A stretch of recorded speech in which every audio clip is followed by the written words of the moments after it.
Welcome to our full syllabus channel. Uh, in this series, I am going to cover alkyne, and their synthesis, their reaction. And today, I am going to start with the alkane. Okay. So, what is the alkane? It is the simplest hydrocarbon, also known as the paraffin. Simplest hydrocarbon means the organic chemistry. It's simply a study of hydrocarbon is known as organic chemistry. ठीक है, तो इसमें से मैंने आपको पहले ही बता दिया कि मैं I will cover alkane, alkene and alkyne.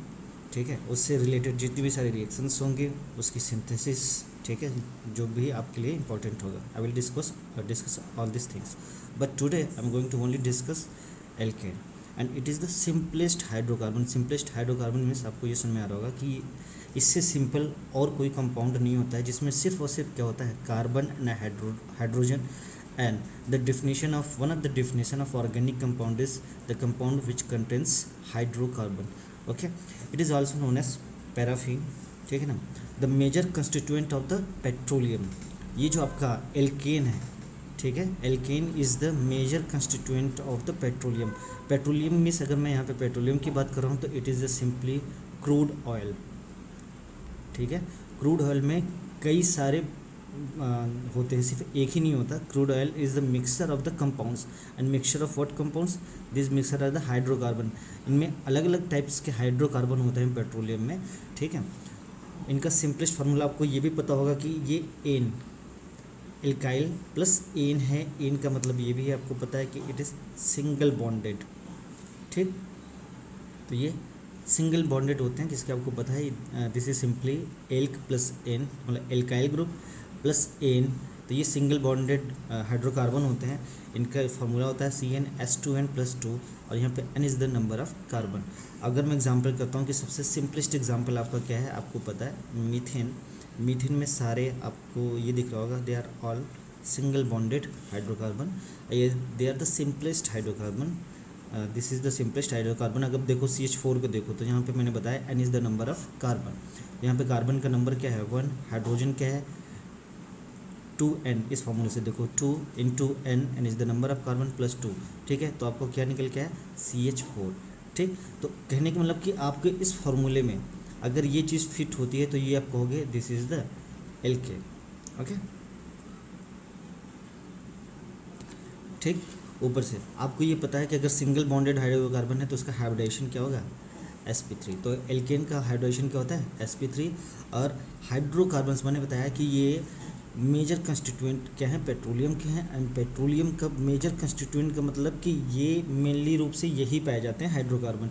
और ये हाइड्रोकार्बन, ये जो मैं पेट्रोलियम की बात कर रहा हूँ, this is the crude oil. और ये क्रूड ऑयल मतलब मिक्सचर ऑफ हाइड्रोकार्बन्स इसमें पाए जाते हैं.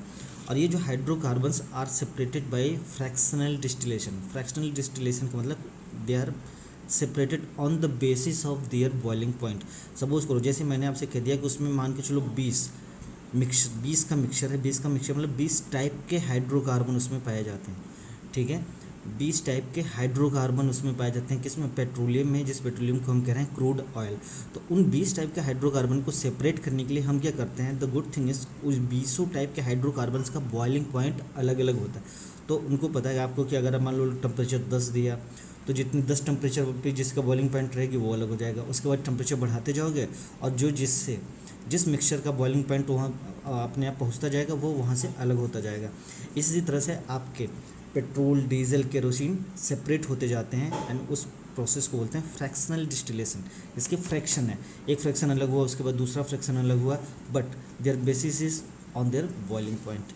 ठीक है, तो this is the fractional distillation, their boiling point, number of carbon and fraction. ये इंपॉर्टेंट है. कभी कोई पूछ लेता है कि अंडर 30 डिग्री सेल्सियस, अगर 30 डिग्री सेल्सियस से नीचे का कर रहे हो तो आपको क्या मिलेगा, 2 से 4 कार्बन वाले जितने भी हाइड्रोकार्बन रहेंगे. जैसे 2 कार्बन से 2 से 4 मतलब आप मीथेन भी कह सकते हो. उसमें मीथेन है, ईथेन है, प्रोपेन है, ब्यूटेन है. तो उसका बॉइलिंग पॉइंट इतना कम होता है कि 30 डिग्री टेम्परेचर से नीचे आ जाता है.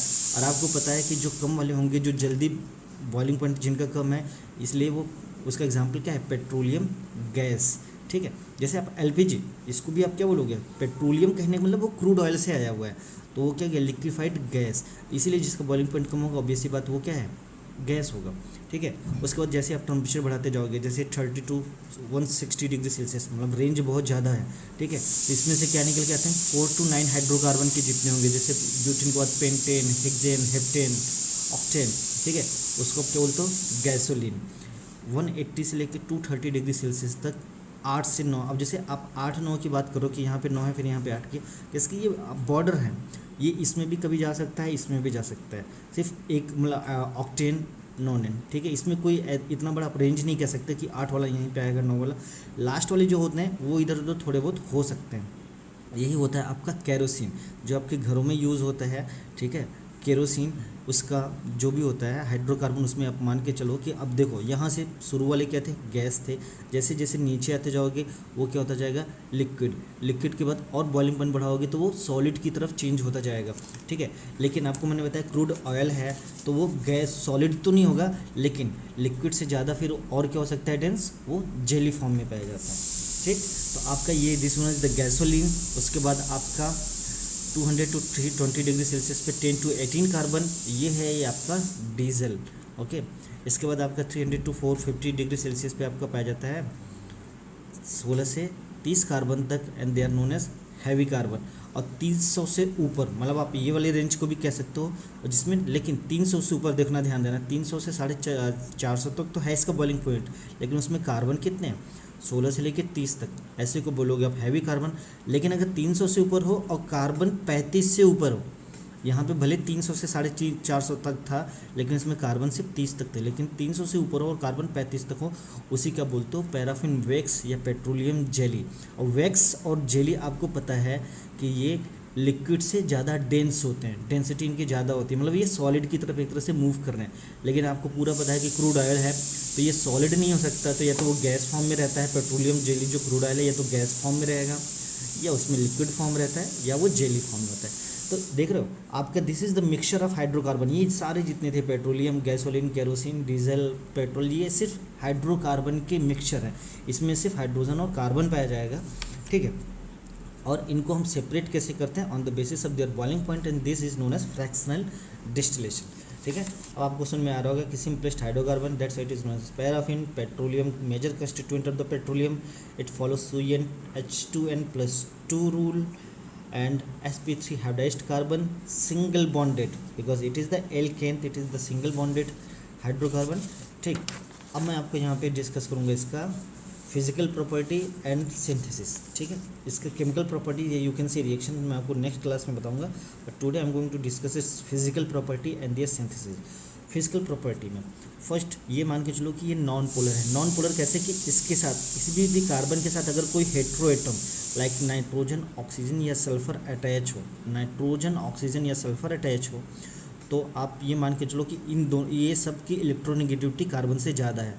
इससे क्या होता है कि जो इलेक्ट्रोनेगेटिव होगा, इलेक्ट्रॉन अपनी तरफ विड्रॉ करेगा, तो इसके पास क्या आ जाएगा, नेगेटिव चार्ज, कोई सा भी हो सकता है, चाहे नाइट्रोजन, ऑक्सीजन, सल्फर। तो यहाँ पे नेगेटिव चार्ज और कार्बन के ऊपर क्या आ जाएगा, पॉजिटिव चार्ज। तो हम कहते हैं कि यहाँ पे पोल बन गया, एक पोल इधर, एक पोल इधर, इसी को पोलैरिटी बोलते हैं, if it is separated by the charge, positive और नेगेटिव चार्ज। बट यहाँ पे क्या है कि it is the non polar.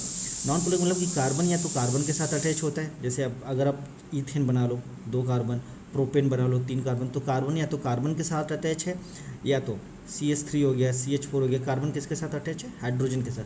तो कार्बन कार्बन के साथ अटैच है, कार्बन हाइड्रोजन के साथ अटैच, इन दोनों में से किसी की भी इलेक्ट्रोनेगेटिविटी इतनी ज़्यादा नहीं होती कि वो इलेक्ट्रॉन अपनी तरफ विड्रॉ करके नेगेटिव और पॉजिटिव चार्ज डेवलप्ड कर सके। That's why they are the non polar compound, ठीक है। नो हेट्रो एटम और पाई बॉन्ड, पाई मतलब डबल बॉन्ड और ट्रिपल बॉन्ड मीन में नहीं है, किसकी पाई इलेक्ट्रॉन भी अपोलराइज होता है, तो ये एल्केन है। एल्कीन या एल्काइन रहते तो उनमें पाई बॉन्ड पाया जाता है, लेकिन ये एल्केन है और कोई ना तो पाई बॉन्ड है इनमें, ना तो हेट्रोमेटम है, that's why they are the non polar compound, ठीक है। इनके बीच में only weak van der Waals force of attraction होता है, लेकिन weak van der Waals force of attraction का एक नियम है कि इनके बीच में 5 नैनोमीटर से ज़्यादा की डिस्टेंस नहीं होनी चाहिए, तभी weak van der Waals force of attraction काम करता है। ये बहुत ही वीक फोर्स है। जैसे सपोज करो, मान के चलो एक CH3 यहाँ पे है, एक CH3 यहाँ पे है, तो होता क्या है, मान के चलो यहाँ पे सेंट्रल मेटल एटम कार्बन है, यहाँ पे भी कार्बन है, ठीक, हमने ये ले लिया। अब कार्बन कोई भी ये एटम हो गया, ये भी एटम हो गया। अब आप देखो कार्बन में क्या होता है, कोई सा भी न्यूक्लियस होगा और इलेक्ट्रॉन होंगे, ठीक। ठीक। न्यूक्लियस में क्या होगा, प्रोटॉन, यहाँ पे भी इसके भी प्रोटॉन और इसके चारों तरफ इलेक्ट्रॉन, ठीक। तो अब देखो proton positive charge, electron negative charge, proton positive charge, electron negative charge, ये भी कार्बन का, ये भी कार्बन का। तो इसका प्रोटॉन इसके इलेक्ट्रॉन को अट्रैक्ट करेगा, इसका प्रोटॉन इसके इलेक्ट्रॉन को अट्रैक्ट करेगा। ये इतना आसान नहीं होता है, ठीक है। लेकिन किसकी, अब क्या है कि इनको पास पास जब तक ये नहीं आएंगे, इसलिए आपके जैसे मान लो आप यहाँ पे CH4 है, CH4 है तो इनमें बहुत कम होगा। जैसे जैसे आप कार्बन बढ़ाते जाओगे किसकी ग्रुप के बीच में अट्रैक्शन होता जाएगा, ठीक है ना। तो आपका वीक वंडर वाल फोर्स आप ये भी कह सकते हो कि जैसे जैसे कार्बन की चेन बढ़ती जाएगी wonder Waals force of attraction बढ़ता जाएगा। लेकिन इसमें से अगेन मैं कह रहा हूँ कि आप किसकी, आपको ये पता है कि ये जो प्रोटॉन न्यूक्लियस होता है बहुत ही अंदर होता है, तो अंदर से इलेक्ट्रॉन को अट्रैक्ट करना इतना आसान नहीं है। यहाँ भी ये न्यूक्लियस से इस वाले इलेक्ट्रॉन को अट्रैक्ट करना इतना आसान नहीं है, इसलिए वीक वंडर वाल फोर्स जो होता है वो बहुत ही वीक होता है। और ये दोनों समझ करो आपकी मॉलिक्यूल्स के बीच में हो रहा है, एक तरह से। अब ये एटम नहीं रहे, एक तरह से मॉलिक्यूल की कार्बन के अट्रैक्शन से होता है, ठीक। तो सिर्फ एक यही ऐसा फोर्स है जो कि पाया जाता है। और अगर पोलर होते तो पोलर में हाइड्रोजन बॉन्डिंग हो सकती है, पोलर में आपका इलेक्ट्रोस्टैटिक अट्रैक्शन हो सकता है कि इसकी निगेटिव पॉजिटिव के पास जाएगा, पॉजिटिव निगेटिव के पास जाएगा। लेकिन इसमें इस तरह का कोई नहीं होता, सिर्फ एक फोर्स होता है, वो भी फोर्स ऑफ, ये ज़रूरी है, it is force of attraction, repel नहीं करते। इसलिए ये भी कंडीशन है कि 5 नैनोमीटर के बीच में इनके डिस्टेंस होना चाहिए। अगर ज़्यादा पास में आते हैं, ये इससे भी ज़्यादा पास में आएंगे तो क्या होगा, इलेक्ट्रॉन रिपेल करने लगेगा, प्रोटॉन रिपेल करने लगेगा। इससे ज़्यादा दूर जाएंगे तो भी ये अट्रैक्शन नहीं होता। तो इसका मतलब कि 5 से 6 नैनोमीटर के आसपास भी इनका रेंज होना चाहिए। इसलिए ये अट्रैक्शन तो है लेकिन वीक वंडर वाल अट्रैक्शन, ठीक ना। इन दोनों बेसिस पे, एक तो फर्स्ट होना चाहिए कि it is the non polar, और second it is only weak van der Waals force of attraction. इस दोनों के बेसिस पे हम इनको पढ़ेंगे, इनके फिजिकल प्रॉपर्टी। मैंने आपको बताया था फिजिकल प्रॉपर्टी क्या होती है, जो आप फिजिकली ऑब्जर्व कर सको। फिजिकली मतलब आप देख सको, सूंघ सको, स्मेल कर सको, टच कर सको, इन सबको बोलते हो फिजिकल प्रॉपर्टीज़। जैसे आपका बॉइलिंग पॉइंट है, यू कैन इजीली डिटरमाइन कि आप टेम्परेचर बढ़ा रहे हो तो क्या हो रहा है, टेम्परेचर घटा रहे हो तो क्या हो रहा है, वो इस तरह से मेल्टिंग पॉइंट होता है। तो these are the physical properties. Now boiling point, अब हम देखते हैं कि बॉइलिंग पॉइंट में क्या है। अब जैसे अगर मैं कंपेयर करूं तो this is the simplest hydrocarbon, जिसको आप एल्केन कह सकते हो, दिस इज द प्रोपेन। और ये क्या है, हाइड्रोकार्बन नहीं है, इसके साथ एक हेट्रोएटम भी लगा हुआ था। It's not a simple hydrocarbon, कह सकते हो this is the ketone group, ठीक है, या यू कैन से दिस इज द एसीटोन, ठीक। अब इसमें देखो पोलरिटी है, यहाँ पे क्या है, पोलरिटी नहीं है, ये नॉन पोलर कंपाउंड है, ये पोलर कंपाउंड है। किसकी आप देखोगे तो यहाँ पे नेगेटिव चार्ज, यहाँ पे पॉजिटिव चार्ज आ जाएगा। तो जितने भी पोलर कंपाउंड होंगे वो हाइड्रोजन बॉन्डिंग भी करते हैं, ठीक है। तो इसलिए अब क्या होता है कि इनका बॉइलिंग पॉइंट देख रहे हो कितना है, 21 डिग्री सेल्सियस। और यहीं पे यहाँ पे कोई ना तो फोर्स ऑफ अट्रैक्शन है ना तो पोलर है, इसलिए इसका बॉइलिंग पॉइंट -42 डिग्री सेल्सियस, ठीक है। अब आप समझ सकते हो कि पोलरिटी का बॉइलिंग पॉइंट मेल्टिंग पॉइंट पे कितना फर्क पड़ता है, ठीक है। तो इसका बॉइलिंग पॉइंट बहुत ही कम होता है, ठीक। दूसरा, नंबर ऑफ कार्बन इंक्रीजेस, ठीक है। तो boiling point and melting point increases, क्या होगा कि जितना आप कार्बन की चेन बढ़ाते जाओगे, ठीक, नंबर ऑफ कार्बन, जैसे CH3 2 कार्बन, अब 3 कार्बन, 4 कार्बन, 5 कार्बन, जैसे आप कार्बन की chain left to right increase हो रही है तो melting point and boiling point भी लेफ्ट टू राइट इंक्रीज होगी। मतलब जितना ज़्यादा आप कार्बन चेन बढ़ाते जाओगे उतना ज़्यादा उनके बीच में wonder Waals force of attraction भले वीक है लेकिन फोर्स ऑफ अट्रैक्शन तो जुड़ता जा रहा है। तो जितना ज़्यादा अट्रैक्शन होते जाएगा उतना आसान नहीं होगा उनके बॉन्ड को तोड़ना। तो melting point and boiling point क्या होता है, बॉइलिंग पॉइंट ज़्यादा है, इसका मतलब कि वो उसको ज़्यादा हीट देनी पड़ेगी तभी तो वो बॉयल होगा। तो जितना ज़्यादा कार्बन जोड़ते जाओगे उनके बीच में ज़्यादा wonder Waals force of attraction लगता जाएगा, इसलिए उनको बॉइलिंग पॉइंट और मेल्टिंग पॉइंट ज़्यादा होगा, ठीक है। तो number of carbon increases, boiling point and melting point increases. Now the third one, branching increases. It is very important कि अगर ब्रांच इंक्रीज होता है तो boiling point and melting point decrease होगा, ठीक है। ब्रांचिंग इंक्रीजेस, बॉइलिंग पॉइंट और melting point decreases. यहाँ भी देखो सब में 1 2 3 4 5 कार्बन, 1 2 3 4 5 कार्बन, 1 2 3 4 5 कार्बन। लेकिन देखो this one is straight chain, simply है, यहाँ पे एक ब्रांच है, यहाँ पे 3 ब्रांच है, ठीक है। या ये मान के चलो ये स्ट्रेट चेन है तो 2 ब्रांच है, ठीक। लेकिन सबसे ज़्यादा बॉइलिंग पॉइंट इसका है, फिर उसके बाद एक इस ब्रांच है तो उसका कम हो गया, 2 ब्रांच हो गए तो और कम हो गया। ठीक, कहने का मतलब ये है कि ब्रांचिंग से होता क्या है कि अब देखो, एक तो इनके बीच में, ठीक है, जैसे ये है, इनके बीच में रिपल्सन भी ज़्यादा होगा, स्टेरिक हिंड्रेंस के कारण कह सकते हो। ऊपर से आप सिंपली ये समझो कि जैसे सपोज करो आपका एक हाथ है, ठीक है, आपकी जो उंगलियां होती हैं, अगर हाँ उंगलियों को तोड़ना आसान है या हाथ को तोड़ना आसान है? ऑब्वियस सी बात है उंगलियों को तोड़ना आसान है, किसकी आपका वो जो उंगली होगा यहाँ से वीक है, आप उसको ईजिली तोड़ सकते हो। तो ब्रांचिंग क्या करता है, due to the steric hindrance यहाँ से आप इसको ईजिली तोड़ सकते हो, यहाँ से आप ईजिली तोड़ सकते हो, किसकी इनके बीच में क्या होगा, वंडरवॉल फोर्स ऑफ अट्रैक्शन ज़्यादा होगा। जो साइड चेन में होंगे उनके बीच में वंडरवॉल फोर्स, ये क्या करेगा, इनको यहाँ से स्टेरिक हिंड्रेंस के कारण वीक बना देगा। तो जितना ज़्यादा आपकी ब्रांचिंग होगी इनके बीच में, देखो कहीं से स्टेरिक हिंड्रेंस की कोई पॉसिबिलिटी नहीं है, ये सिर्फ कौन सा फोर्स ऑफ अट्रैक्शन लग रहा है, वंडरवॉल फोर्स ऑफ अट्रैक्शन। यहाँ पे वंडरवॉल फोर्स ऑफ अट्रैक्शन तो लग रहा है 4 में, लेकिन ये स्टेरिक हिंड्रेंस के कारण वीक भी बनाएगा, ये 2 जगह से वीक बना। तो जितना ज़्यादा ब्रांचिंग होती जाएगी उतना ज़्यादा weak van der Waals force of attraction तो कम होगा ही होगा। उसके अलावा आपका क्या हो जाएगा, स्टेरिक हिंड्रेंस के कारण उसका boiling point and melting point decrease होता जाएगा। And the last is melting point increases with increase in symmetry. जैसे एक ये है और एक है, दोनों में 5 कार्बन है, लेकिन इसकी मेल्टिंग पॉइंट कितना है, -170, इसका मेल्टिंग पॉइंट कितना है, -160। किसका ज़्यादा है, इसका। ये क्यों से क्या है, ये सिमेट्रिकल मॉलिक्यूल है, ये एसिमेट्रिकल। सिमेट्रिकल का मतलब जैसे कि आप बीच में से किसी को काट रहे हो तो दोनों साइड सेम है, मान के चलो, ठीक। तो अब इसका ज़्यादा क्यों, इसका कम क्यों है, ये सिंपली ऐसे ही है कि आप जैसे सपोज करो आप अपना बैग पैक कर रहे हो, आपने क्या किया, कपड़े उठाया, सब एक साथ ही डाल दिए, ठीक है, तो शायद आपका बैग बहुत जल्दी भर जाएगा। लेकिन अगर आपने उसको फोल्ड करके बैग में रखना शुरू किया तो आप कई सारे सामान को एक साथ रख सकते हो। तो जब भी आप, अब आपने बैग को कैसे पैक किया, सिमेट्रिकली पैक किया। अगर आप कोई चीज़ सिमेट्रिकली पैक करोगे तो उसमें ज़्यादा सामान आएगा। ज़्यादा सामान आने का मतलब ये भी ये होगा कि उसकी डेंसिटी ज़्यादा होगी। किसकी, वॉल्यूम तो इतना ही था सूटकेस का या बैग का, उस वॉल्यूम में आपने मास ज़्यादा भर दिया, तो मास अपन वॉल्यूम ही तो डेंसिटी होती है, ठीक है। तो जिसकी डेंसिटी ज़्यादा होती है, ठीक है, वो उसका बॉइलिंग पॉइंट और मेल्टिंग पॉइंट क्या होगा, ज़्यादा होगा, क्योंकि उसके में मास ज़्यादा है, ठीक। तो सिमेट्रिकली होने का मतलब क्या होता है, सिमेट्रिकली का मतलब आपका डेंसिटी ज़्यादा हो जाएगा, जिसकी डेंसिटी ज़्यादा होगी उसका ऑब्वियस सी बात है मेल्टिंग पॉइंट ज़्यादा होगा, ठीक। तो this is all about your physical property. Now I am going to the synthetic part, इसको किस तरह से सिंथेसाइज करते हैं, it is now very important. ये और मैं यहाँ पे आपको डिस्कस करूँगा 10 type of synthesis of alkane, ठीक है। 1 by 1 I will discuss all this 10 type of synthesis today, ठीक है। And it is guys very important. सबसे पहले मैं आपको बता दूँ, रिडक्शन ऑफ एल्काइल हैलाइड है। देन एल्काइल हैलाइड, आपको पता है what is alkyl halide, CH3 या किसी के साथ X लगना है, X मतलब क्लोरीन, फ्लोरीन, ब्रोमीन, आयोडीन, ठीक है। Now reduction of carboxylic acid, carbonyl compound and alcohol, इन तीनों में से रिडक्शन करके आपको एल्केन बना सकते हो। यहाँ से रिडक्शन करके एल्केन बना सकते हो, यहाँ से रिडक्शन ऑफ कार्बोनिल कंपाउंड, यहाँ तो लिखा ही हुआ है, यहाँ पे भी reduction of carbonyl compound to alkane. ये अलग क्यों है वो बताऊँगा। अब देख लो, कैटालिटिक हाइड्रोजनेशन, हाइड्रोजन जोड़ना, हाइड्रोजनेशन मतलब हाइड्रोजन का जुड़ना, हाइड्रोजन का जोड़ना भी आपको रिडक्शन बोला जाता है ऑफ एल्कीन एंड एल्काइंस। इन दोनों में हाइड्रोजन को जोड़ के एल्कीन बनाना, मतलब शुरू के 4 देखूँ तो एक तरह से आप क्या रिडक्शन ही पढ़ रहे हो।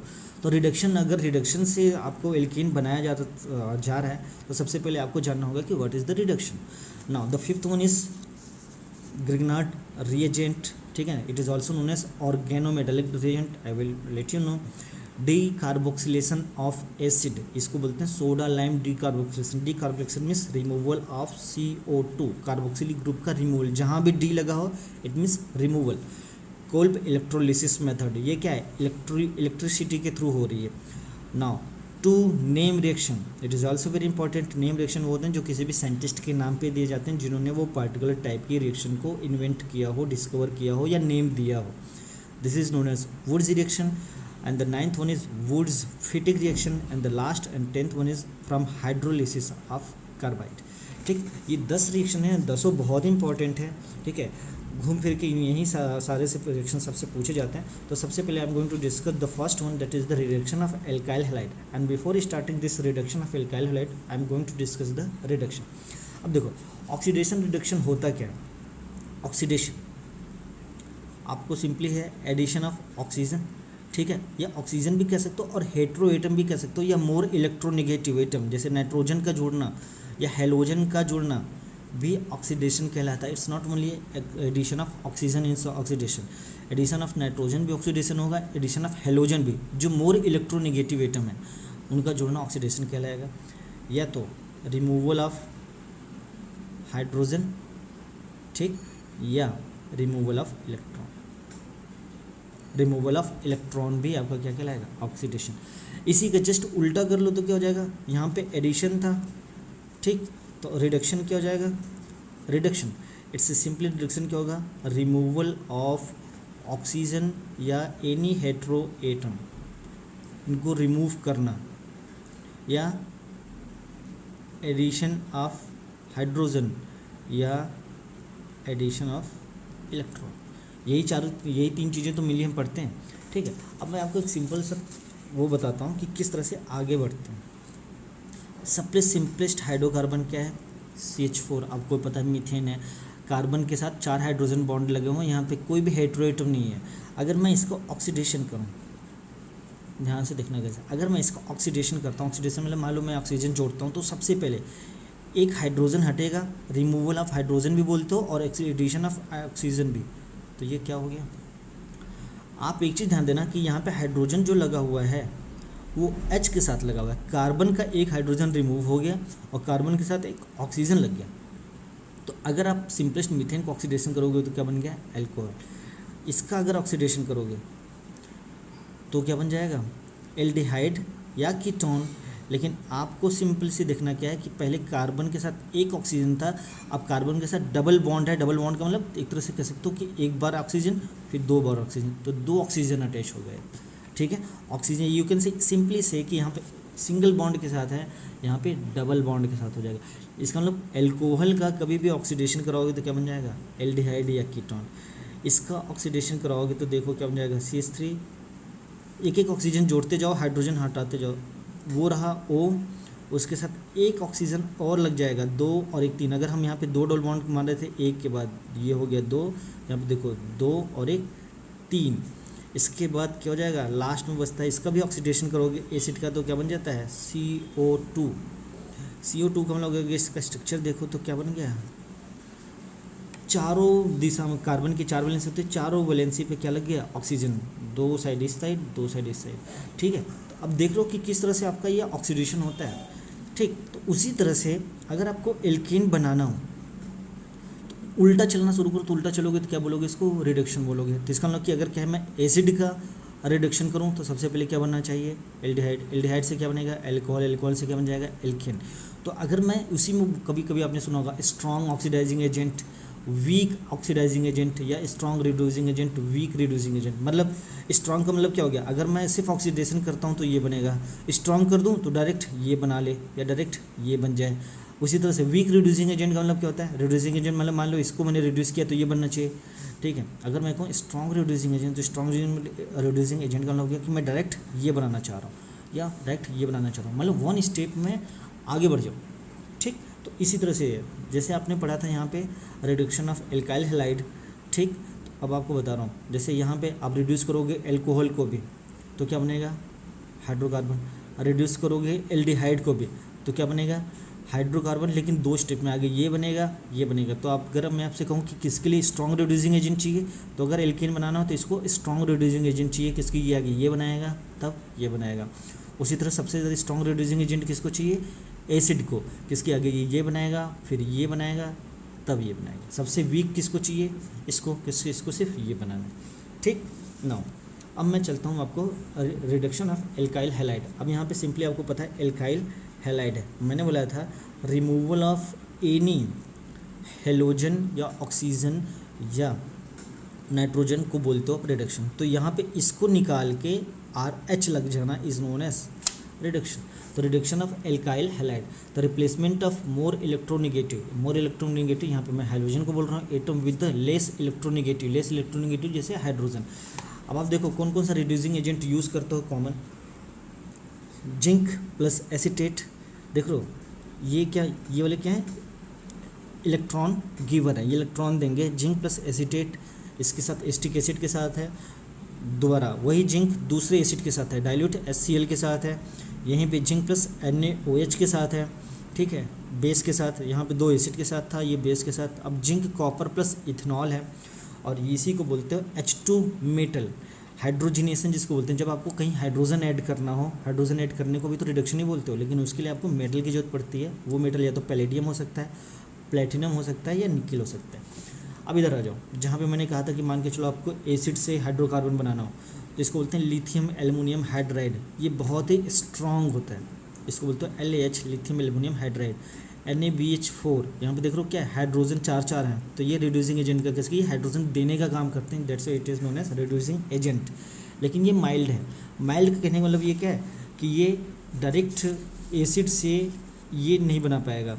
LiLH4 तो बना देगा, लेकिन NaBH4 माइल्ड है। माइल्ड का मतलब ये वाला बना देगा इसको, ठीक है। ये है ट्राइफिनाइल टिन हाइड्राइड, यहाँ पे भी देख लो क्या निकल रहा है, हाइड्रोजन, ट्राइफिनाइल टिन हाइड्राइड। और ये है red phosphorus plus HI, it is the strong reducing agent, ठीक है। ये सारे रिड्यूसिंग एजेंट आपके यूज़ होंगे, ठीक है। मैं 1-2 एग्जाम्पल्स लेके आपको समझाता हूँ कैसे। ओके, नाउ सबसे पहले RX, ठीक है। RX मतलब कोई भी एल्काइल, जैसे आपने CH3Cl ले लिया, या तो प्राइमरी हो या सेकेंडरी हो या टर्सरी हो। आई एम एक्सपेक्टिंग कि आपको प्राइमरी, सेकेंडरी एंड टर्सरी पता होगा, लेकिन फिर भी मैं यहाँ पे एक स्ट्रक्चर डाल दिया हूँ। प्राइमरी हो, सेकेंडरी हो या टर्सरी हो, ये इतना स्ट्रांग होता है। TPH क्या था, triphenyl tin hydride, triphenyl tin hydride जो आपने देखा था। ये सबको किस में चेंज करता है, देख रहे हो यहाँ से एक हाइड्रोजन निकल रहा है, और देखा जाए तो यही तो लग रहा है CH3, और क्या जुड़ रहा है, एक हाइड्रोजन। हाइड्रोजन कौन दे रहा है, यही वाला हाइड्रोजन जो ट्राइफिनाइल टिन हाइड्राइड के साथ था, वो कहाँ पे लग गया, यहाँ पे, और निकल क्या गया Cl। तो देखा जाए तो ये पूरा मिल के क्या हो गया CH4, ठीक। तो यही रिड्यूसिंग एजेंट होता है ये। इस अब क्वेश्चंस कैसे आते हैं देख लो, आपके प्राइमरी, सेकेंडरी, टर्सरी किसी को भी दिया हो, और अगर आपको रिड्यूस करके एल्केन बनाना हो तो आप क्या यूज़ करोगे, TPH। ये NaBH4 मैंने बोला था माइल्ड, माइल्ड का मतलब ये प्राइमरी में रिएक्ट नहीं करता, ये सिर्फ किसको बनाता है, सेकेंडरी एंड टर्सरी को। Secondary and tertiary will change into the RH। RH का मतलब ये पे देख लो, यहाँ से आपको क्लियर हो जाएगा ये क्या है, सेकेंडरी है, ठीक। सेकेंडरी का मतलब होता है कि कार्बन के साथ 2 और कार्बन जुटे हों तो इसको सेकेंडरी बोलोगे। यहाँ पे आपने क्या लिया NaBH4, तो ये प्राइमरी। अगर मैं ये ले लूँ तो ये इसको, अगर इसके साथ मैं ले लेता हूँ, सपोज करो NaBH4, तो ये इसके साथ रिएक्शन नहीं करेगा, किसकी, ये प्राइमरी है, और मैंने यहीं पे बताया कि ये सेकेंडरी और टर्सरी को करता है। तो ये देख लो अब क्या बन गया, CH3, कोई सा भी ऊपर वाला मान लो, ऊपर वाला, ये साइड वाला इधर मान लो CH3, ये था CH ऑलरेडी था, ये क्लोरीन निकल जाएगा, एक H और लग जाएगा, तो ये हो गया CH2, ठीक। नाउ RX LiLH4, ठीक। ये क्या करेगा, प्राइमरी और सेकेंडरी को तो बना देगा RH में, जैसे आपने देखा, ठीक है। लेकिन ठीक है, अगर टर्सरी दिया हुआ है, टर्सरी को ये बना देता है एल्कीन में। इट इज़ वेरी इंपॉर्टेंट, यहाँ पे एलिमिनेशन रिएक्शन होता है। मैं एलिमिनेशन आपको मैंने पढ़ाया नहीं है, तो मैं आपको यहाँ पे डिस्कस नहीं करूँगा, बट ये ध्यान देना कि ये क्या करता है, यहाँ से ये CH3 है, क्या करेगा, यहाँ पे लाने के लिए एक इसका हाइड्रोजन निकाल देगा, और यहाँ पे डबल बॉन्ड आ जाएगा, और निकल के जाएगा एक इसका हाइड्रोजन, एक Cl HCl, तो you will gate CH3 CH2 double bond CH2। मतलब अगर टर्सरी के साथ आप LiLH4 की रिएक्शन कराओगे तो आपको एल्कीन मिलेगा। गाइज मैं इसलिए बता रहा हूँ कि इसके आपको क्वेश्चंस यहीं से पूछे जाएंगे। सपोज करो आपको दे दिया उसने कि टर्सरी दे दिया सपोज करो, और आपसे बोला कि टर्सरी का आप बनाओ एल्केन, तो आपको पता है कि टर्सरी का एल्केन बनाना है, तो आप कभी भी LiLH4 यूज़ नहीं करोगे। आप कभी भी या तो ये यूज़ करोगे किसकी, ये टर्सरी को बना देता है, या तो ये बना देता है। अगर आपसे कहे प्राइमरी का करो, तो प्राइमरी के लिए आप ये भी यूज़ कर सकते हो, ये भी यूज़ कर सकते हो, लेकिन ये यूज़ नहीं करोगे। अगर आपसे कहता है एल्कीन बनाओ, जैसे अगर मैं आपको आगे एल्कीन की रिएक्शन पढ़ाऊँगा और मैं कह दूँगा सिंथेसिस ऑफ एल्कीन पढ़ना है, तो सिंथेसिस ऑफ एल्कीन में आपको एक चीज़ पता है कि एल्काइल हैलाइड के साथ अगर टर्सरी हैलाइड लेते हो, टर्सरी मतलब देखो यहाँ पे 3 कार्बन लगे हुए हैं, सेकेंडरी में कितने थे, 2 कार्बन लगे थे, टर्सरी में 3 कार्बन के साथ लगे हुए हैं। इस कार्बन के साथ, सेंट्रल कार्बन के साथ 3 कार्बन, तो इसको टर्सरी बोलेंगे, ठीक है। तो अगर मैं आपसे कहूँ कि एल्कीन बनाओ, तो टर्सरी आप लोगे और उसके साथ LiH4 जो डालोगे तो एल्कीन बनेगा, ठीक है। तो this is the first case of reduction of alkyl halide. Order of reactivity क्या होगी, ऑर्डर ऑफ रिएक्टिविटी मतलब कि सबसे पहले आपको लेना पड़ेगा एल्काइल हैलाइड में सबसे अच्छी रिएक्शन किसके साथ होगी, आई के साथ, उसके बाद बी आर के साथ, उसके बाद सी एल के साथ, उसके एफ के। इसकी जैसे जैसे नीचे आप जाते जाओगे F C L B R I में ये बॉन्ड, ये साइज़ बहुत बड़ा होता है तो इसके बॉन्ड वीक होते हैं, सबसे ज़्यादा वीक। किसकी, आर का साइज़ बहुत बड़ा होगा, इतना बड़ा साइज़ का होगा तो ये बॉन्ड ज़्यादा वीक होगा, तो जो ईजिली टूट जाएगा वो रिएक्शन ज़्यादा अच्छे से देगा, तो इसलिए R I, R B R, R C L, R F, ठीक है ना। तो जैसे जैसे नीचे ऊपर चले जाते नीचे जाओगे उसका रेट ऑफ रिएक्शन बढ़ता जाएगा, ठीक। नाउ एल्काइल हैलाइड, हैलाइड कैसे होना चाहिए, बेंजाइलिक, मैंने आपको बताया था बेंजाइलिक कहता है बेंजीन के ऊपर जो कार्बन रहता है उस कार्बन के ऊपर वाले पोजीशन के, इस कार्बन को बेंजीन के जस्ट ऊपर वाले कार्बन को आप बेंजाइलिक बोलते हो और डबल बॉन्ड के बाद वाले कार्बन को एलाइलिक बोलते हो, ठीक है। तो मान के चलो जैसे यहाँ पे अगर कोई ब्रोमीन लगा है, ध्यान से सुनना, और अगर मैं आपको यहाँ पे कह रहा हूँ कि आप इसका एल्केन बनाओ तो बना सकते हो। मान लो मैंने TPH ले लिया और ये बन जाएगा CH3, ठीक। तो एलाइलिक और बेंजाइलिक सबसे ज़्यादा रिएक्टिव होते हैं, उसके बाद टर्सरी, उसके बाद सेकेंडरी, उसके बाद प्राइमरी, ठीक। तो ये भी कभी कभी क्वेश्चन आपसे पूछा जाता है कि which will form hydrocarbon very fast, तो from which we will form hydrocarbon very fast, तो यू कैन से बेंजाइलिक, या मैंने 4 ऑप्शन दे दिए तो यू कैन इजिली डिटरमाइन कि which will go very fast reactions, ठीक, okay. Now the second one is reduction of acid carbonyl alcohol. मैंने आपको बताया था कि कार्बोनिल का कर लो या तो रिडक्शन, कार्बोनिल मतलब एल्डिहाइड या कीटोन का या एसिड का या एल्कोहल को, आपको मिलता क्या है, आपको मिलेगा हाइड्रो एल्केन। लेकिन आपको पता है कि एल्कोहल को चाहिए होगा कम रिड्यूसिंग एजेंट, उससे ज़्यादा उसको सबसे ज़्यादा उसको किसके एसिड्स को सबसे पहले कार्बोनिल में बदलेगा, कार्बोनिल सबसे पहले एल्कोहल में बदलेगा, देन एल्कोहल बदलेगा हाइड्रोकार्बन में।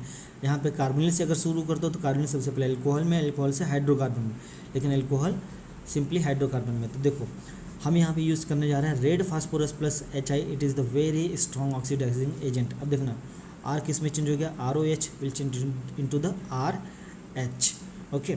यहाँ पे आपने कितने लिया, 2 लिया, 2HI लिया रेड फास्फोरस के साथ, इसकी आपको सिंपली तुरंत एल्कोहल हाइड्रोकार्बन में बदल गया। यहाँ पे देखो कार्बोनिल कंपाउंड है, ये R तो रहेगा, हटेगा से आप सिर्फ क्या ऑक्सीजन, लेकिन यहाँ पे आपको कितने लेने पड़ रहे हैं, 2 के कंपेयर में 4, किसके आगे ये बनाएगा एल्कोहल, और एल्कोहल बनते हैं उसको कितने चाहिए, 2। तो देख लो यहाँ पे कितना बढ़ गया, तो आपको खुद समझ में आ रहा होगा कि ये इसके लिए मुझे ज़्यादा क्यों चाहिए, किसके, इसको 2 स्टेप करना है। रेड फास्फोरस, तो यहाँ पे देखो R तो था ही, ये बदल गया CH2 में, अगेन R एसिड, ठीक।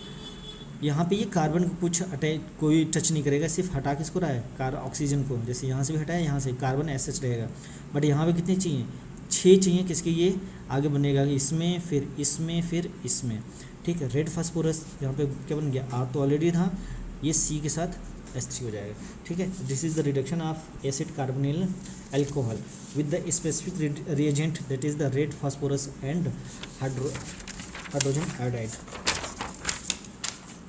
Now reduction of carbonyl group to alkene, it is very important carbonyl group to alkene, because मैंने बताया था कि ये नेम रिएक्शंस के नाम से आता है, सिर्फ कार्बोनिल ग्रुप को एल्कीन में बनाना है। First one is Clemmensen reduction. Clemmensen reduction होता किसके बीच में, जिंक एमेलगम, Hg को मरकरी को एमेलगम भी बोलते हो, लेकिन ये जरूरी है कि इन प्रेजेंस ऑफ ये एसिड होता है HCl, zinc एमेलगम in presence of HCl ही होगा, तभी आप उसको बोलोगे क्लेमेंसन रिडक्शन। RCOOR मैंने बोला कार्बोनिल कंपाउंड को, सिर्फ कार्बोनिल को किस में बदलता है, एल्कीन में, मतलब ये किस में बदल जाएगा, CH2 में। ये कार्बोनिल कंपाउंड है, किस में बदल जाएगा, CH2 में, ठीक। तो acid cystic group does not takes place, ठीक है ना, ये मैं बताऊंगा इसका क्या है, ठीक। ये आपको समझ में आ रहा है, ओके क्लियर। देखो सबसे बड़ी बात क्या है कि ये H एसिड है, तो एसिड निकालता क्या है, क्या रिलीज करेगा, H+, ठीक है। अब वहीं पे वॉफ किशनर है, वॉफ इसमें आपने देख लिया कि सिंपल से क्या करेगा, कार्बोनिल कंपाउंड को एल्कीन में बदल देगा, लेकिन होना कितना चाहिए, ZnHG in presence of HCl, ये जरूरी है, ये एसिड के प्रेजेंस में होता है, ठीक। अब अगर यहाँ पे क्वेश्चन है, ये भी क्या करता है, कार्बोनिल कंपाउंड को किस में बदलेगा, एल्केन में बदलेगा, लेकिन यहाँ पे कंडीशन चेंज हो गई, वहाँ पे ZnHD था, यहाँ पे है NH2, इसको बोलते हैं hydrazine, this is known as hydrazine, you can say NH2, लेकिन ये किसके प्रेजेंस में हो रहा है, बेस के प्रेजेंस में हो रहा है, वो एसिड के प्रेजेंस में हो रहा था। यही बहुत इंपॉर्टेंट है कि वो आपसे कई सारे क्वेश्चंस पूछे जाते हैं, उसमें पूछा जाता है कि ये कब यूज़ होगा, ये कब यूज़ होगा। ठीक है, मैं एक क्वेश्चन देकर आपको सॉल्व करके बता दूंगा। ठीक है, अब देखो यहाँ पे भी सिंपली आपने ले लिया N2H4 दोनों को एक साथ ही लिख दिया इन प्रेजेंस ऑफ QH, ये बदल गया, इसमें निकल जाएगा इसका N2 और H2O, इससे कोई मतलब नहीं है आपको, ये बन गया एल्केन। ठीक है, यहाँ पे भी क्या होगा, ये गाइस एक चीज़ बहुत इंपॉर्टेंट आती है, देखो यहाँ पे क्या लगा हुआ है, एल्कोहल। अगर यहीं पे मैं सपोज करो, यहीं पे अगर मैं ले लेता ZnHg और HCl, मतलब क्लेमेंसन रिडक्शन करा था, तो होता क्या कि ये H प्लस किसकी एसिड H प्लस रिलीज करता है, ये यहाँ पे आके लग जाता, किसके ऑक्सीजन के पास लोन पेयर होता है, और फिर ये वाटर मॉलिक्यूल के निकलने के चांसेस रहते।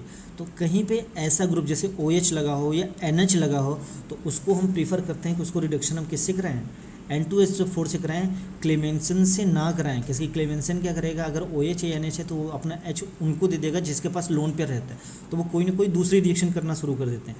तो इसीलिए क्लेमेंसन के बाद वॉफ किशनर इसलिए बनाया गया था कि जैसे ये क्या बोलते हैं, अब एसिड सेंसिटिव है, कि अगर एसिड में जाएगा तो ये लगेगा कुछ उल्टा सीधा काम करने। ठीक है, तो जहाँ पे OH हो या NH2 हो, ऐसे में हम प्रीफर किसको करेंगे, वॉफ किशनर को, ना कि क्लेमेंसन को। ठीक है, जैसे अगर मैं आपको एक क्वेश्चन देता हूँ, ये वाला, सपोज करो यू हैव दिस क्वेश्चन। ठीक है, और यहाँ पे आपका कोई एस्टर ग्रुप लगा हुआ है, अब मैं चाहता हूँ कि ये COCH2 में बदल जाए, तो अब बताओ आपको क्या यूज़ करना है। अब आप क्या करोगे, यहाँ पे एस्टर ग्रुप है, तो एस्टर ग्रुप क्या होता है, एस्टर ग्रुप में OH इजीली अटैक कर सकता है यहाँ पे और एस्टर निकल जाए। ठीक है, तो आप इसके लिए किसको प्रीफर करोगे, तो अब यहाँ पे देख लो OH कहाँ से आ सकता है, यहाँ से, तो जब एस्टर ग्रुप लगाओ तो आप किसको प्रीफर करोगे, क्लेमेंसन को। ठीक, नाउ अगेन हियर देखो, यहाँ पे OH एज सच इंटैक्ट रहा, कोई फ़र्क नहीं पड़ा, इसलिए हमने किसकी QOH लिया था। अगर वहीं पे हम क्लेमेंसन का HCl लेते रहे तो ये निकलने के चांसेस थे, H2O बन के, ये चेंज हो गया इसमें। यहाँ पे देख लो, यहाँ पे भी OH इंटैक्ट है, C डबल बॉन्ड H है, इसको बोलते हैं अल्फ़ा बीटा अनसेचुरेटेड कंपाउंड। देखो अल्फ़ा पोजीशन इसके कार्बोनिल से, अल्फ़ा बीटा अनसेचुरेटेड, मतलब यहाँ पे डबल बॉन्ड है, तो डबल बॉन्ड को क्या बोलते हो, अनसेचुरेटेड। एल्केन सेचुरेटेड कंपाउंड है, ये किस में चेंज हो जाएगा, CO will change into the CH2, बाकी SH रहेगा। ठीक है, तो ये तो हो गया reduction of carbonyl compound. It is very important because इसमें दो नेम रिएक्शंस पढ़े जाते हैं, क्लेमेंसन एंड वॉफ किशनर। ठीक, नाउ मैंने बताया कैटालिटिक हाइड्रोजनेशन। कैटालिटिक हाइड्रोजनेशन मतलब एडिशन ऑफ हाइड्रोजन, ठीक है, to alkene and alkyne. Alkene किस में बदल जाएगा, एल्केन में, और एल्काइन सबसे बदलेगा एल्कीन में, उसके बाद एल्केन में। ठीक, ना इसको बोलते हो सैविटियर सेंडर्स रिडक्शन भी बोला जाता है। यहाँ पे मैंने बोला था हाइड्रोजन रहेगा, उसके साथ या तो निकिल हो सकता है, या प्लेटिनम हो सकता है, या पैलेडियम हो सकता है, या अलग से उसको रेनी निकिल भी बोलते हैं कि रेनी निकिल के साथ हो सकता है। ठीक है, अब देखना इसमें क्या होगा, CH2 दो हाइड्रोजन ऐड हो जाएंगे, हो जाएगा CH3 कौन सा कैटलिस्ट यूज़ किया। ठीक है, इसको हाइड्रोजिनेशन प्रोसेस भी बोलते हैं बिकॉज हाइड्रोजन ऐड हो रहा है। ठीक, यहाँ पे भी ये दो स्टेप में होता है। सबसे पहले अगर आप देखोगे तो ये बनेगा CH2 डबल बॉन्ड CH2, किसकी एक हाइड्रोजन यहाँ ऐड हो गया, उसके बाद तो यहाँ पे बनता है। लेकिन रेनी निकिल अगर लोगे तो रेनी निकिल डायरेक्ट इसको इससे बना देता है, किसकी, ये बहुत ही स्ट्रॉन्ग रिड्यूसिंग एजेंट है। ठीक, ओके, नो यहाँ पे भी ये देखो हाइड्रोजन कोई सा भी मेटल, मतलब हाइड्रोजन ढूंढो कोई सा मेटल, पैलेडियम ले लो, प्लेटिनम ले लो, यहाँ पे हाइड्रोजन है, पैलेडियम चारकोल ले लिया, पैलेडियम चारकोल या पैलेडियम मेटल को, पैलेडियम ले लो, प्लेटिनम ले लो। देखो यहाँ पे भी क्या रहा, ये दोनों CH3 है, ये H और H। मैं ये बताना चाह रहा हूँ कि यहाँ पे जो भी हाइड्रोजन जुड़ रहा है, हाइड्रोजन यहाँ जुड़ रहा है, हाइड्रोजन यहाँ जुड़ रहा है, ये दोनों हाइड्रोजन सेम साइड से जुड़ रहे हैं। मतलब ऐसा नहीं है कि एक ऊपर नीचे से जुड़ रहा है, एक ऊपर से जुड़ रहा है, दोनों सेम साइड से जुड़ रहे हैं। देखो दोनों इधर से जुड़ रहे हैं। ठीक है, यहाँ पे भी क्या हो रहा है कि ये दोनों CH3 को मैंने एबव द प्लेन दिखाया हुआ है, दोनों CH3 एबव द प्लेन हैं, और हाइड्रोजन दोनों कहाँ से जुड़े हुए हैं, बिलो द प्लेन से।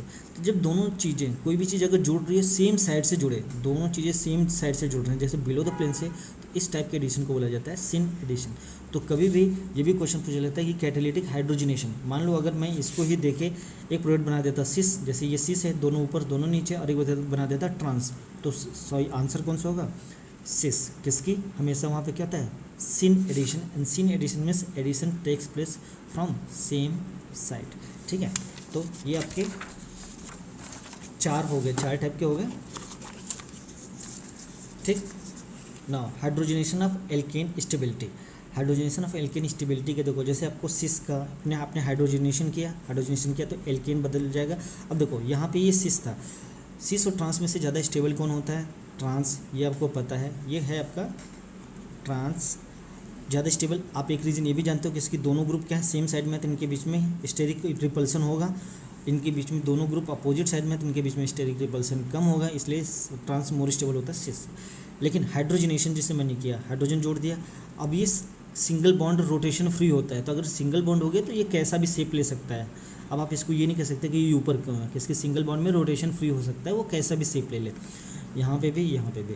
अब यहाँ पे देखो हीट ऑफ हाइड्रोजनेशन मतलब हाइड्रोजन जोड़ने पे अगर ये निगेटिव चार्ज और पॉजिटिव चार्ज का मतलब सिर्फ इतना है कि अगर निगेटिव चार्ज है तो हीट रिलीज हो रही है, इट मीन्स एक्सोथर्मिक रिएक्शन।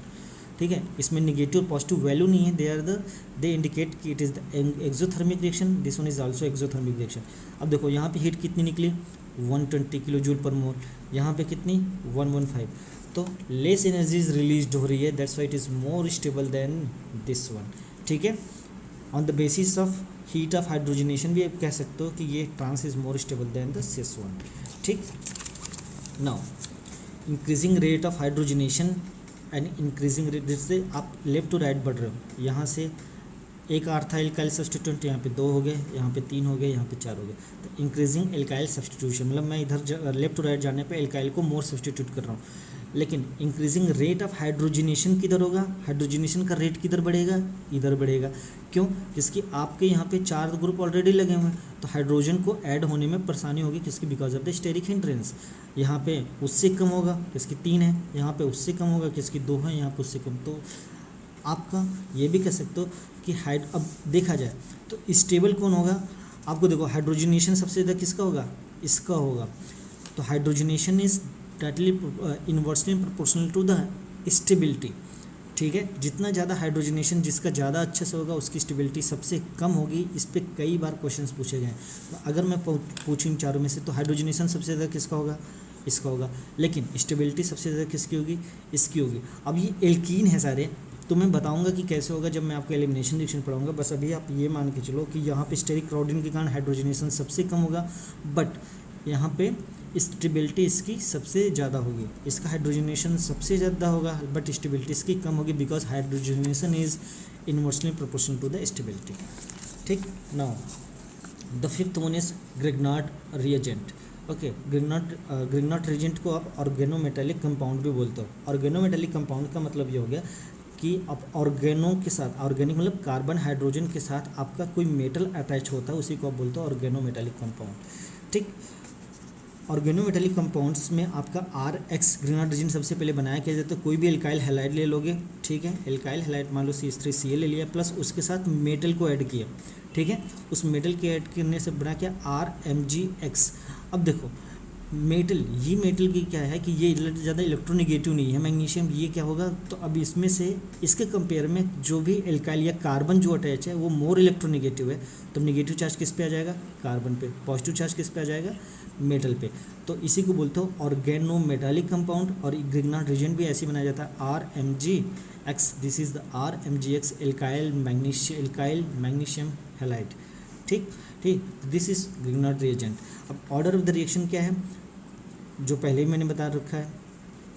ठीक, अब देखो इसमें से ये निगेटिव चार्ज, अब यहाँ पे R अगर मैं देखो तो ये लिख सकता हूँ CH3MgBr, लिख लिया। अब इसमें निगेटिव चार्ज किस पे है, कार्बन पे है, मैग्नीशियम पूरे इस कॉम्प्लेक्स पे पॉजिटिव चार्ज है।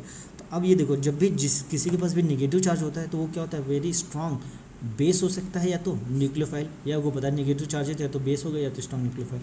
एंड जब बेस हो या न्यूक्लियोफाइल हो तो वो ऑलवेज किसके बात करेगा, क्या खोजेगा, hydrogen, active hydrogen. Active hydrogen क्या होता है कि जो हाइड्रोजन इजीली रिलीज हो जाए, और एक्टिव हाइड्रोजन क्या होता है कि कोई भी हाइड्रोजन जो इलेक्ट्रोनेगेटिव एटम से अटैच हो, जैसे ये क्यों, हाइड्रोजन एक्टिव मतलब बोला जो इजीली निकल जाए, इजीली कौन निकल सकता है, जो इलेक्ट्रोनेगेटिव एटम से अटैच हो, क्यों, क्योंकि ये नेगेटिव चार्ज अपनी तरफ खींच लेगा तो इसके ऊपर पॉजिटिव चार्ज आ जाएगा, पॉजिटिव चार्ज वाला इजीली टूट जाएगा।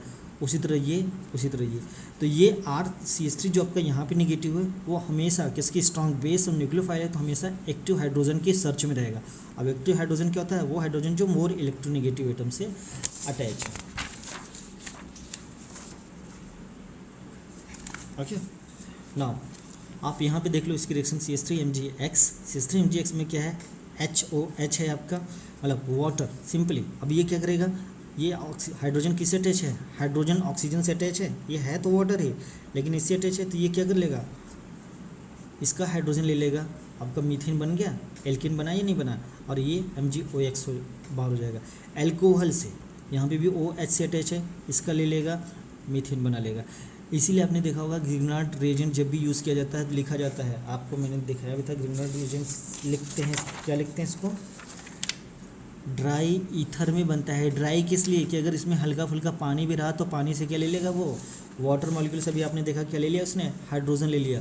तो इतना ज़्यादा खतरनाक होता है कि वाटर से भी हाइड्रोजन ले सकता है, मॉइस्चर से भी हाइड्रोजन ले सकता है, इसलिए इसको एकदम ड्राई कंडीशन में बनाया जाता है।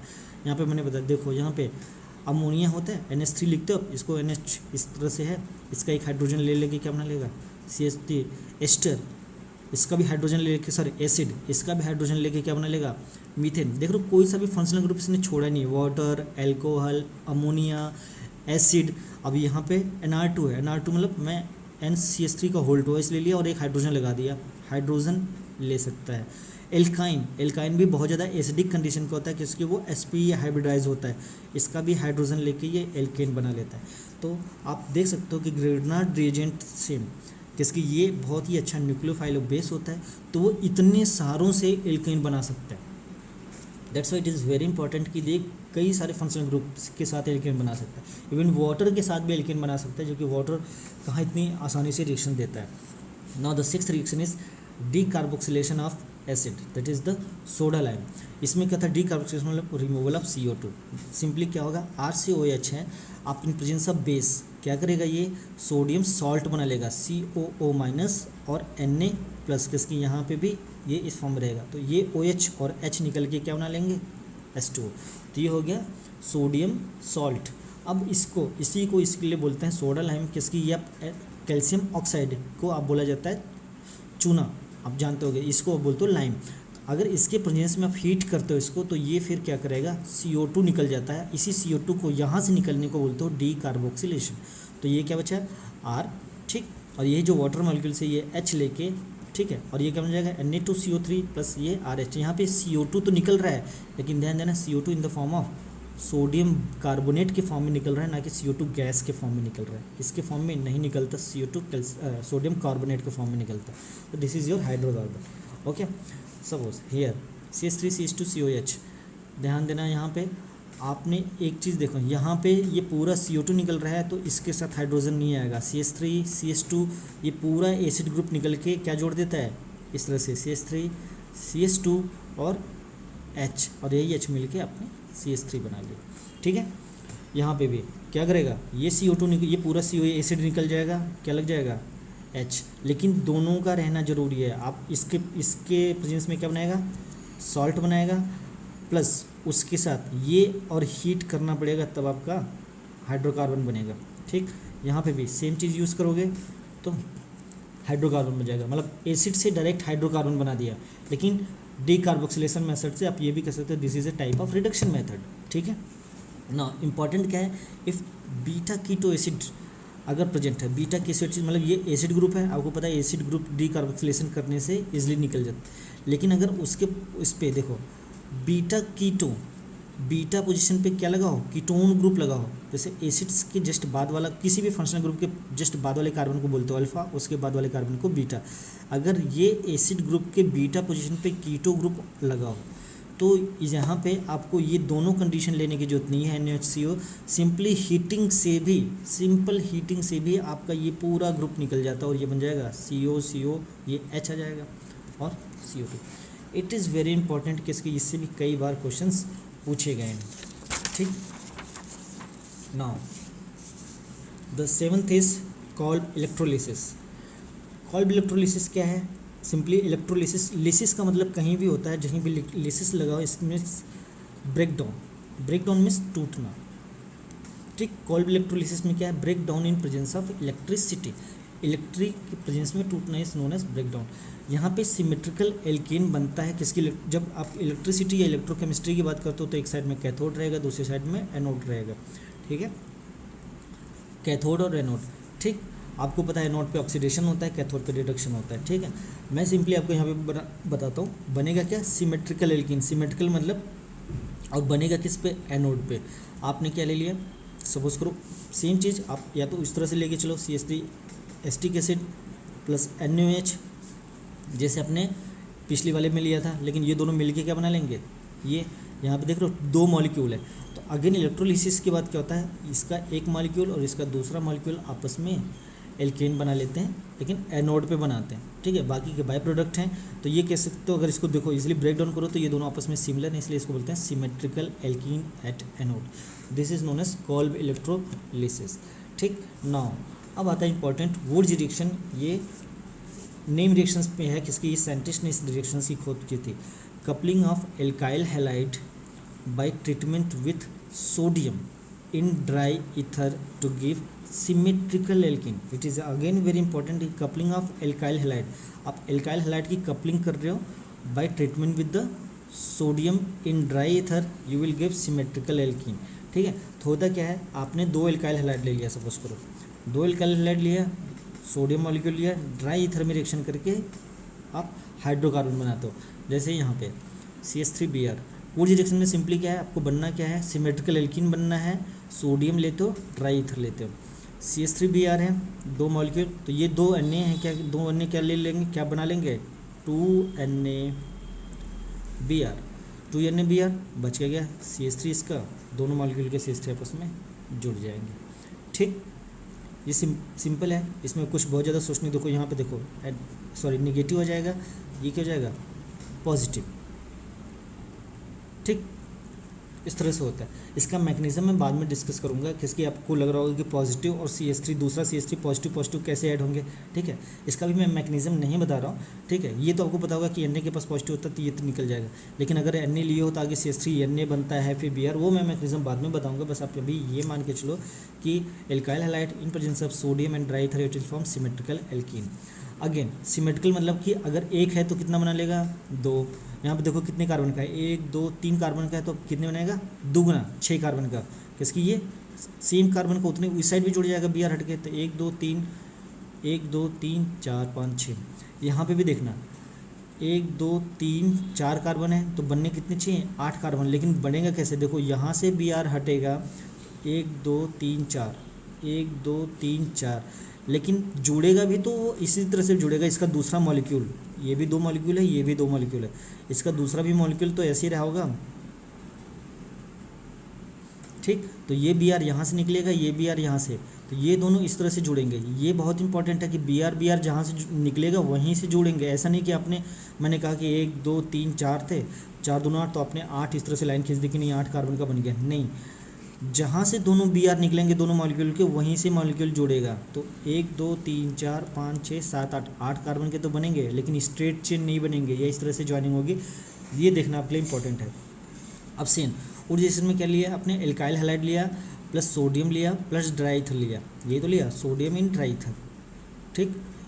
अगर यहीं पे सोडियम की जगह आप सिर्फ ले लो क्या, जिंक, सेम चीज़ ध्यान रखना, सोडियम की जगह अगर आप जिंक ले लो तो उसी बाकी सेम चीज़ एल्काइल हैलाइड रहेगा, ड्राई ईथर में रहेगा, लेकिन सोडियम की जगह अगर आप जिंक ले लेते हो तो इसी वुड्स रिएक्शन को आप बोलते हो फ्रैंकलैंड रिएक्शन। ये भी पूछा जाता है किसकी, सिर्फ चेंज किसका है, सोडियम की जगह आपने जिंक ले लिया, ठीक।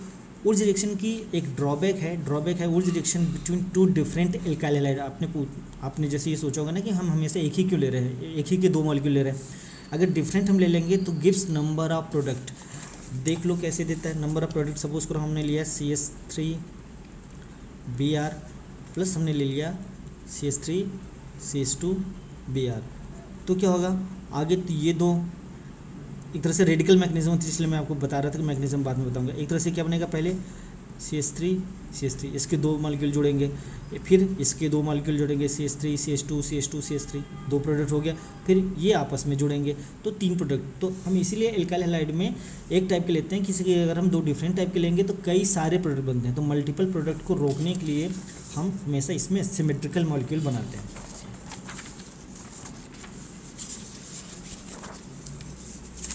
Now the 9th one is Wurtz-Fittig reaction.